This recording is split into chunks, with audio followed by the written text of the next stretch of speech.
عروہ بن زبیر نے خبر دی اور ان سے حضرت عائشہ رضی اللہ عنہا نے بیان کیا۔ عروہ نے ان سے آیت حتیٰ اذا استیأس الرسل کے متعلق پوچھا تھا۔ عروہ نے بیان کیا کہ میں نے پوچھا تھا آیت میں کذبوا تخفیف کے ساتھ یا کذبوا تشدید کے ساتھ؟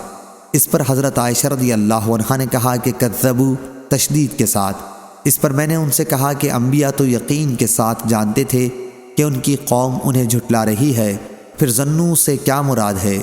انہوں نے کہا اپنی زندگی کی قسم، بے شک پیغمبروں کو اس کا یقین تھا۔ میں نے کہا کذبوا تخفیف زال کے ساتھ پڑھیں تو کیا قباحت ہے؟ انہوں نے کہا معاذ اللہ، کہیں پیغمبر اپنے پروردگار کی نسبت ایسا گمان کر سکتے ہیں؟ میں نے کہا اچھا اس آیت کا مطلب کیا ہے؟ انہوں نے کہا مطلب یہ ہے کہ پیغمبروں کو جن لوگوں نے مانا ان کی تصدیق کی جب ان پر ایک مدت دراز تک آفت اور مصیبت آتی رہی اور اللہ کی مدد آنے میں دیر ہوئی اور پیغمبر ان کے ایمان لانے سے نا امید ہو گئے جنہوں نے ان کو جھٹلایا تھا، اور یہ گمان کرنے لگے کہ جو لوگ ایمان لائے ہیں اب وہ بھی ہم کو جھوٹا سمجھنے لگیں گے، اس وقت اللہ کی مدد آن پہنچی۔ صحیح بخاری حدیث نمبر 4695۔